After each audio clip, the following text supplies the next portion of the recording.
Now, most of us are familiar with LinkedIn as the professional networking site where we can look for jobs and get inundated with messages from annoying recruiters. But LinkedIn is so much more than a fancy job board. In fact, it's a really powerful platform to build your personal brand and utilize content marketing to build an engaged following, to sell your products and services, and to attract the attention of prospects, collaborators, and in some cases, investors. And the most compelling reason of all to use LinkedIn in 2022 is that the organic reach on the platform right now is really, really good. That's because unlike Instagram, more people on LinkedIn are consuming content than creating it. It's not saturated with everybody posting the same stuff, and that's why reach and discovery on LinkedIn is so much better than Instagram. And it's also why, if you haven't been very active on LinkedIn to date, or maybe you have been posting a little bit here and there, but you've never taken it very seriously, now is the time to do so. Well, I've told you that you have to be active on the platform, but what 3 things should you do to ensure that you spend your time on LinkedIn wisely and you get a good return on your effort? Well, number 1, you've got to optimize your LinkedIn profile. You know that on Instagram, your bio is your digital business card. It has to convince people in less than 2 seconds that you are worth following. And the same goes for LinkedIn. Let's take a look at Austin Belsack's LinkedIn profile to see how the pros really do it. So what you can see straight away is that Austin has a really clear profile image, and he has a blue background that makes it stand out even more. This is something you can do. You can color the background so there are no distractions and make sure that your face fills at least 60% of the space. Now, behind his avatar is his banner image. Now, what people do here with their banner image is they usually have a really generic image of a landscape or maybe a shot from the office. You don't want to do that because this is really prime real estate, as they call it online. This is a space where you can advertise an offer you have, a service, a product. You can give people a really clear call to action. As you can see with Austin's, he has free masterclass, how to land your dream job in 10 weeks. And then he has a link here. Obviously it's not clickable, but it is bold, it is clear, so people can go and type that into their search bar if they want. And he also has some underscoring of his authority by having logos here of the places that he has been featured in. Then we move on to Austin's headline. I teach people how to land amazing jobs without applying online. Need help with your job search? Head to cultivatedculture.com. It isn't waffly and it isn't vague. He doesn't just say he is a CV strategist. He speaks as if he is speaking directly to his ideal clients with his elevator pitch. And again, he has a really clear call to action. Now, if we scroll down a little bit, I want to talk first about this featured section because this is such an important part of your LinkedIn profile, and it is often the one that gets the most neglected. This is your opportunity to show off what you have done, what you've achieved, or what you have got on offer for people. So what has Austin got? He's got free dream job masterclass. Sign up for my free masterclass, how to land your dream job in 10 weeks. So remember, this is what he talked about in his banner image at the top. He has a free resume optimizer and he has a free resume builder. Now you could put links here to your core offers or services or your hero product, or you could have case studies here, client testimonials, but really think long and hard about what your key 3 featured items are going to be. Yes, you can have more, as you can see here with Austin, but the first 3 are going to be the real ones that people see. They're going to be the most eye-catching. So really consider what those 3 are. Now, we're going to come on to your activity section in a moment, but first of all, let me talk about the About section. Let's see how Austin does it. Cultivatedculture.com. I teach people how to land jobs they love in today's market without traditional experience and without applying online. More info on my services below. And then he is really clear about the types of places he's worked for. This is a really good way to, again, prove your authority by using names, by referencing other businesses you've helped support, other individuals you've helped support, or referencing numbers like the amount of products you've sold or the amount of people that you've helped. He then lists out the ways that he can help people: career coaching, LinkedIn coaching, speaking, and he includes testimonials from his clients. Really, really important to include that social proof if you can in this About section.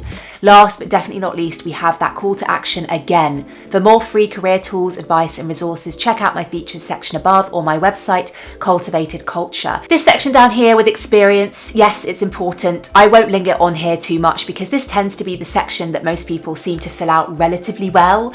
And last but definitely not least, we have the activity section. Back to that activity section because that brings us nicely onto the second thing you're going to do every single day to ensure that you're utilizing LinkedIn effectively, and that is creating and posting original content. Why do you need to post? Because having a shiny LinkedIn profile isn't enough.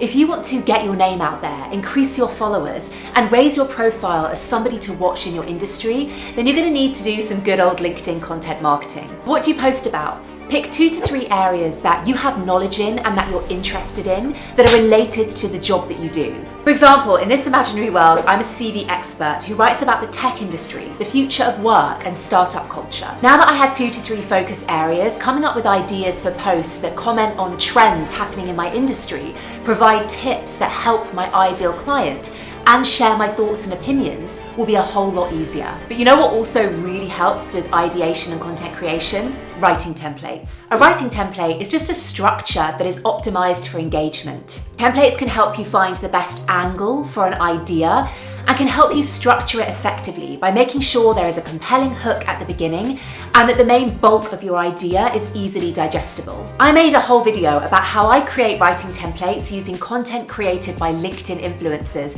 in this video right here, so go and watch that next. But before you do, let me just explain why scheduling your LinkedIn content is so useful. I don't write and post my LinkedIn content on the same day because that doesn't leave any room for, well, life to happen.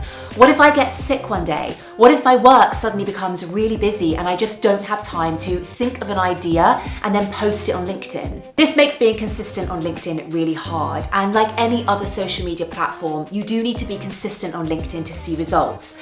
So to get around this, what I do is I spend every Monday writing my LinkedIn posts for that upcoming week, and then later that day I will schedule those posts using the free tool TypeShare. I love TypeShare because they also have some really cool writing templates that can help get over that writer's block and stop you staring at a blank screen. So I schedule my posts to go live at 8 a.m. every single morning, and though they're being posted and published automatically and they don't need me to be there hitting publish, I also log into LinkedIn at this same time, 8 a.m, so that I can be there engaging with my network and responding to any comments that my posts generate. Because posting great content is only one part of a successful LinkedIn strategy. If you want to build your network, sell your product, book out your services on LinkedIn, then you can't just broadcast. You have to engage with people. Block out 30 minutes every single day to do this. You could do this at the same time that your content is going live like I do, or you could do it later in the day when you've got the bulk of your other work done and dusted. Now, as for what this engagement actually entails, first start by responding to comments that your content has generated, and then go and leave thoughtful comments on other people's content. The most efficient way to do this is to curate your LinkedIn feed, so you're following a combination of thought leaders in your industry and complementary business owners to yourself who share the same ideal client as you. So for me, that would be social media marketers and freelance writers, and business coaches, copywriters, and graphic designers. Commenting on these people's content boosts my visibility with their network and their audiences, a large portion of whom are also my ideal audience. And to follow somebody and make sure that you see their content in your feed, all you need to do is head to somebody's profile and make sure you hit that bell button. What I also like to do most days is connect with some people. This is a little bit different to just following them. It's actually adding them to my network. And rather than simply hitting the connect button, what I always do is add a personalized note. This increases the chances of that person actually accepting my connection request